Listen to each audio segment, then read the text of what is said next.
Welcome to Don't Retire, Graduate, the podcast that teaches you how to advance into retirement rather than retreating. I'm your host and valedictorian, Eric Brotman, and we have a guest today, Ashley Patrick, who has such a remarkable background. I want to share this with all of you before we bring Ashley on. She's a personal finance expert. She's the founder of Budgets Made Easy. And she helps busy moms create systems to save money, pay off debt, and reach their big dreams faster and easier. And she's got an incredible story about paying off some of her own debt. I'm not going to steal her thunder. Without further ado, Ashley, welcome to the show. Thanks for having me. I met Ashley because I was a guest on her show. I had a chance to be on the Money Mindset podcast, which is phenomenal, and I highly recommend people check it out. Tell us how you got involved in personal finance and how you wound up with your own show. It's it's kind of a long story, so I'll try and keep it short. But basically, I was a police officer for 10 years, and I was just really burnt out on the job and wanted to stay at home with my kids. I have 3 kids now, and we just wanted to have the freedom of options to be able to make our own choices in our life with what we did, and we couldn't do that with the debt that we had.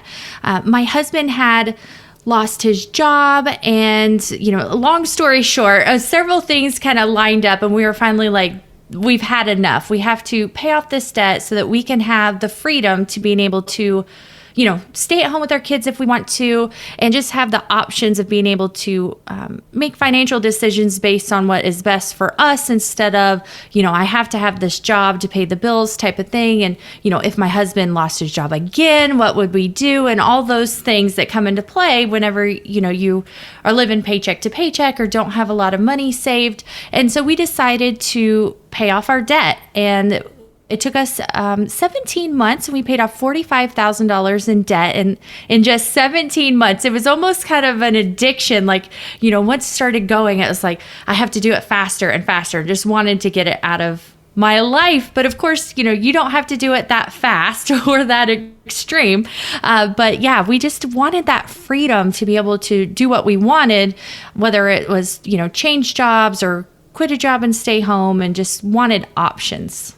And now a lot of that debt was student loans, which, my goodness, there's an entire generation right now that is absolutely saddled with student loans that, I dare say in some cases, these kids were sold a bill of goods that, taking on huge debt for bachelor's degrees or for liberal arts education was going to lead to a higher income in some way and be a great investment.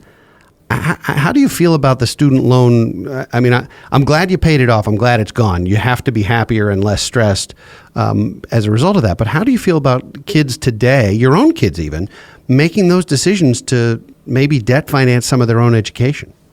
Yeah, it's a really big struggle because, whenever I graduated, not everybody had a degree, but it was certainly moving that direction. And now it feels like you almost have to go get a degree. Like everybody expects you to have a degree. My parents didn't have degrees and they were successful. My husband doesn't have a degree and he's successful.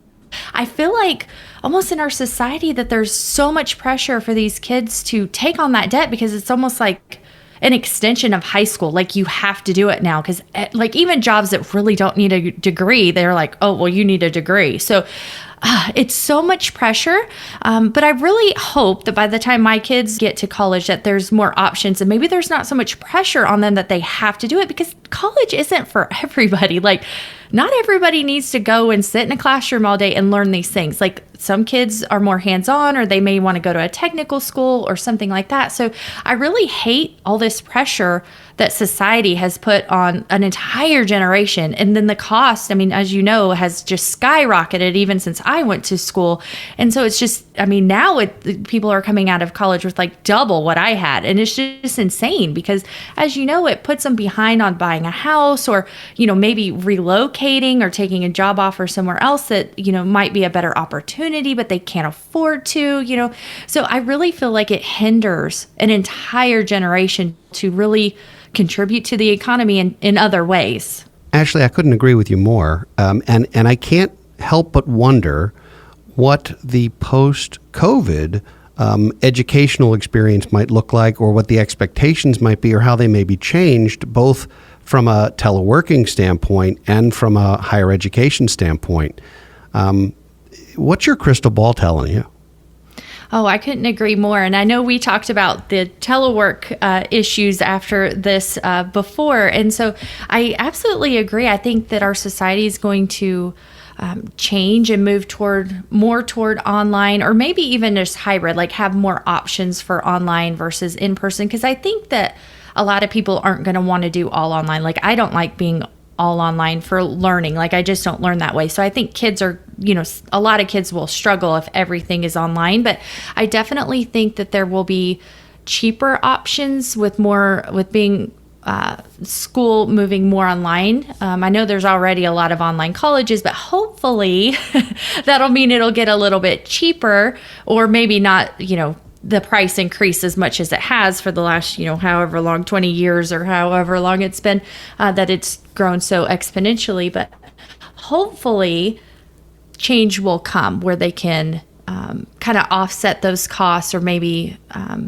not have the price of tuition go up so fast. I mean, as you know, it's gone up, exponentially past like the rate of inflation. Like, it's insane how expensive it is now. So I hope that we get to a point where there are other options and that can kind of help lower the price of college.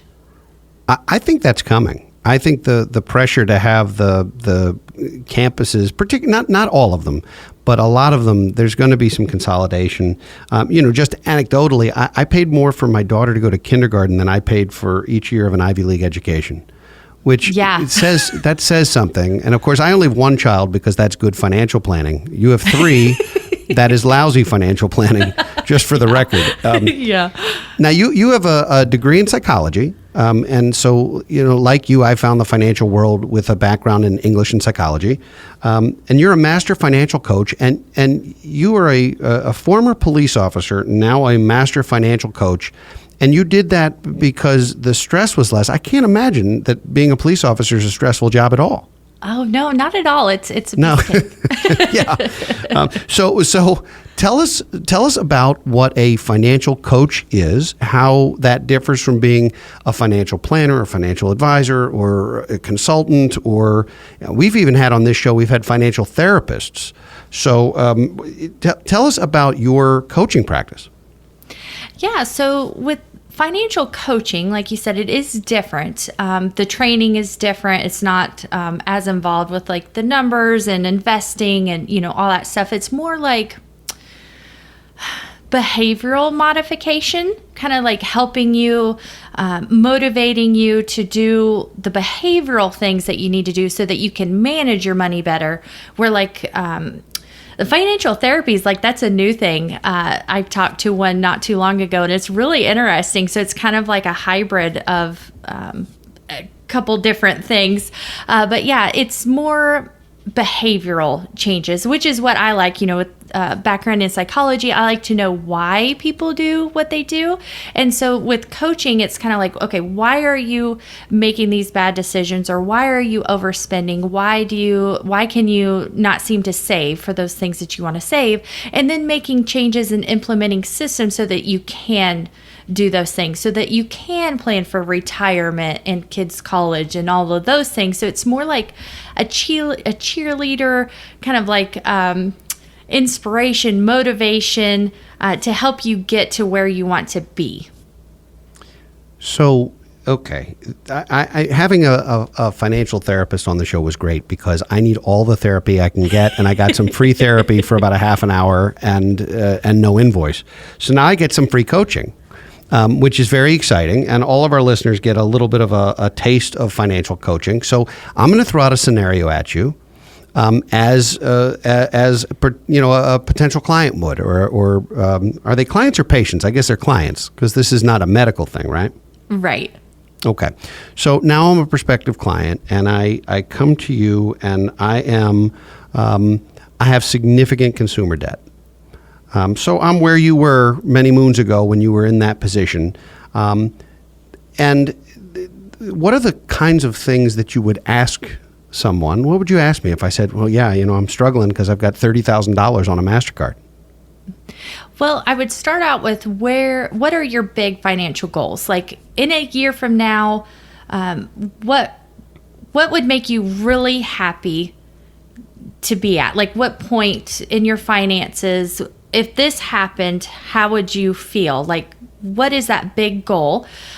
Short term and then long term goals. And then we kind of build from there, because it's really important to know, one, where you're starting. So you're starting in a lot of debt, but where do you want to go? Because that really helps you focus on, what you're working towards. If you just think you want to pay off debt because, you're kind of stressed out, you're living paycheck to paycheck, but you don't have like a solid goal and a solid plan, it's a lot harder to get there. When you do have those things, you get there faster and easier because you're more motivated. Like you have a really clear why about why you want to do those things. So, even just a year from now, 5 years from now, where do you want to be? And then we build out how you get there.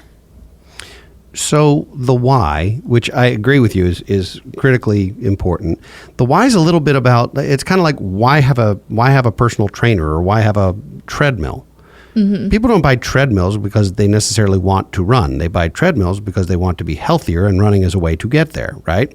Right. No one buys a drill because they want drills. They buy drills because they want holes. So if the why is something you help people visualize, that becomes financial goals, dreams, objectives.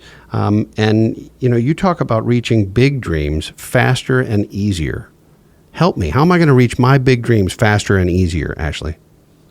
Well, it's really goes down to the planning. And so, whatever your big dream is. So for a lot of my clients, it's building their dream house. So, buying land and building their dream house is what a lot of them say to me. So we would start with, looking back and finding out, where are you now? So where has your money been going? Because obviously, you come to me because it's not working. Whatever you're doing is not working, and you're stressed out and living paycheck to paycheck and can't seem to save. So we figure out why can you not save, and why are you living paycheck to paycheck? And so that goes back to looking at your past bank statements, your credit card statements, and see where your money has been going. And most of the time, it's kind of mindless spending, spending without a clear plan. So a lot of times it's on food. Most of my clients, and myself included, it's food. We overspend on eating out, fast food, and then still spend a small fortune at the grocery store that we're not even using. Like we end up throwing a lot of the food away. So we kind of dive into where your spending has been going, where your money has been going, and then we create a new plan that you can still enjoy. So, we create a budget or a cash flow plan, whatever you want to call it, because some people hate the B word. So we make a new plan that, still has fun built in, still has the things that you need to plan for, things that may not come up every month that you need to plan for.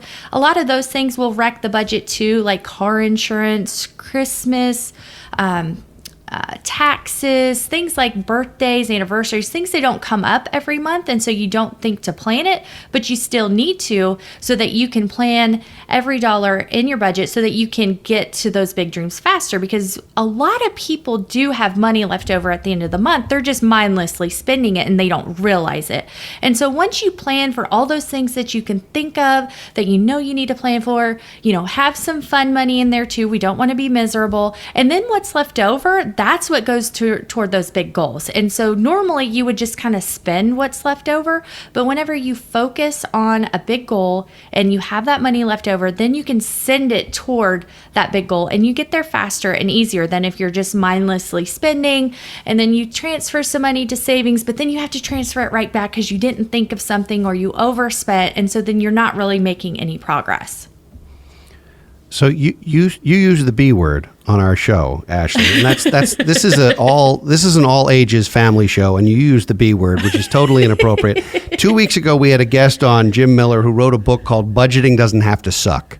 Yeah. And for the better part of half an hour, I mostly argued with him about, yes, it does. It always does. And of course, that's not true. There are reasons why it does create some, not only some clarity, but potentially some stress relief to have a big picture that way.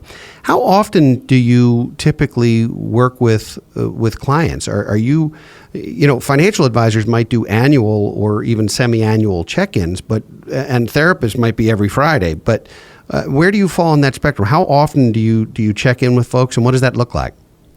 I don't do much one-on-one work anymore. I just don't have the time. So I do group coaching now.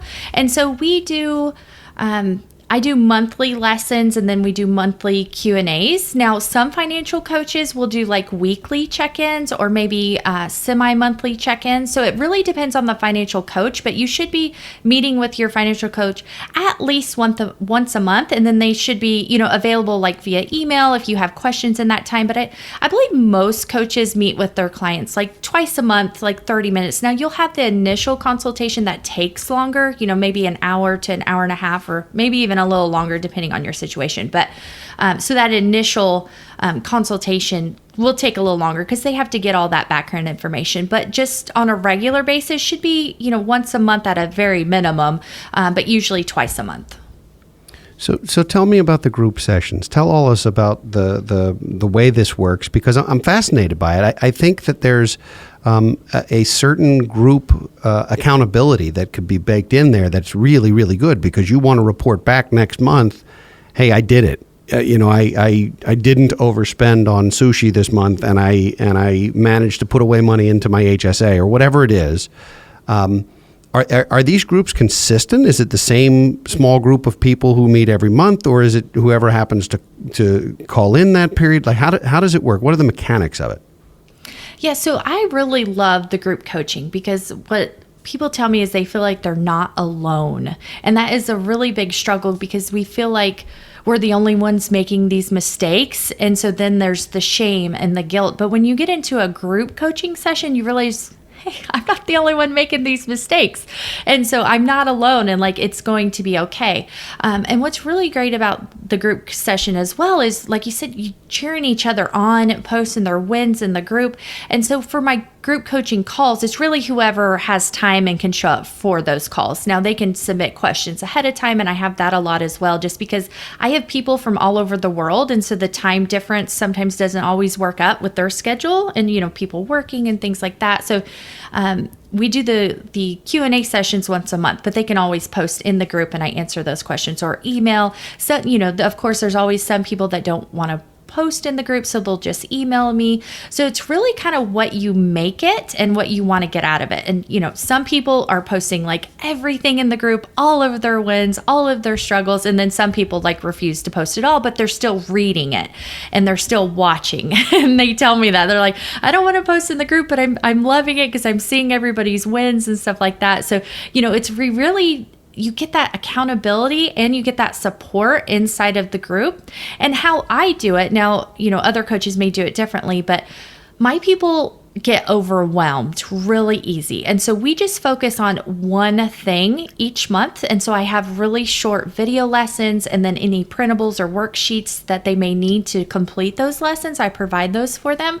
And then we have the Q&A, and then I may do some lives throughout the month on other topics. And then they have all the past trainings that they can do as well. So I've really got like the foundational stuff for them. And then we work on other things each month, like paying off debt and, meal planning, ways to save money, just different topics, but it's just one thing each month, because people do get really overwhelmed with all the things with finances, and then they just shut down and don't do anything.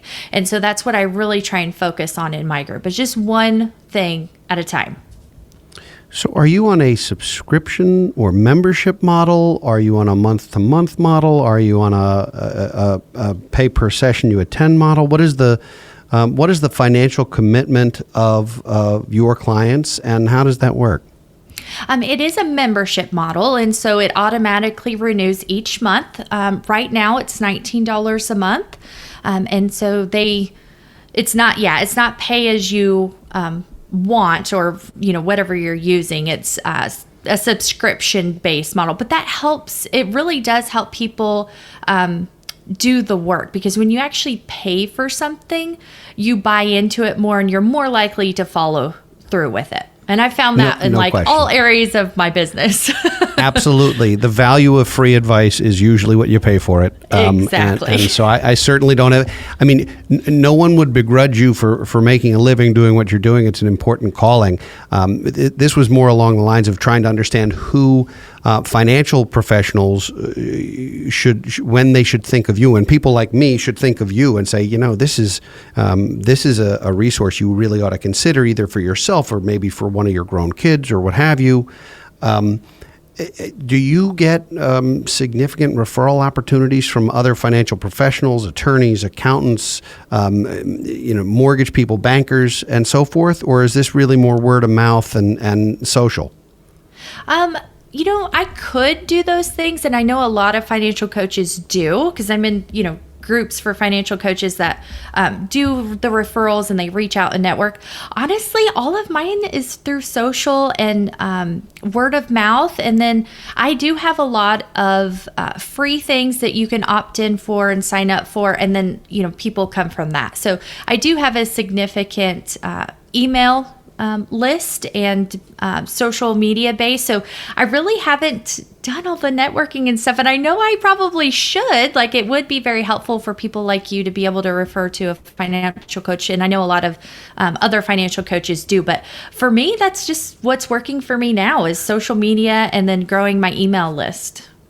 Now, how about the other way around? When you're working with folks, how do you know when it's time to tell them you need a different level of help? Either you need therapy because there's some underlying issues and you need to go that direction, or you really need to get some financial or tax advice. How do you know when folks are, if not outgrowing what you're doing, they're graduating from what you're doing or ready for also some other assistance? How do you determine that? Is that something you do? Oh, absolutely. Because, I am not a lawyer. I'm not an accountant. I'm not a financial planner. So yeah, it just depends on what their questions are. But, I may give them like just general standard advice and then say, well, you really need to talk to a professional and even in your state. Because a lot of times I'll get questions about like estate planning, like so-and-so died and now I have to deal with this. Like, am I responsible for their debts and all this stuff? Generally speaking, no, you're not responsible for their debts, but you really need to talk to a lawyer in your state that knows, the laws and everything in your state. So I cannot give like specific legal advice or, a specific advice about financial planning and investments and those things. But I can just say, generally speaking, this is like best practices, but you really need to talk to a professional that deals with that and is certified to give you that advice. So let's talk a little bit about your podcast, because having been a guest and having found it to be really terrific, I'm sure that the podcast is supporting your coaching practice and vice versa. How is that growing? How's that going for you? And what's the plan? What's next for the Money Mindset? Oh gosh, of course you'd ask me that, and I haven't done anything with it all summer, because once COVID hit, all three of my kids have been in the house all day, 24/7. But my plan is after Christmas and the start of the new year to really get back into the podcast, because I love it. I love being able to talk to other people like you and just have a conversation outside of talking to my children all day. So, I really enjoy the podcast. So I am... Actually, my wife would tell you that talking to me is like talking to a child. And my 10-year-old often refers to me as her younger brother and says she's more mature than I am. So quite frankly, this is just an extension of your day-to-day mom life right now. Well, it's certainly more entertaining. Well, I hope so. I'm not drawing on the walls. Yeah, exactly. You're not drawing on your face and painting everything. So I didn't say that. So yeah, I'm hoping to. I've done like one podcast since like May or June, I think. I'm trying to remember when you were like one of my last podcasts that I've done this year. So I broke the show. Yeah. I was on your show and the show was canceled. That's a terrible thing to say.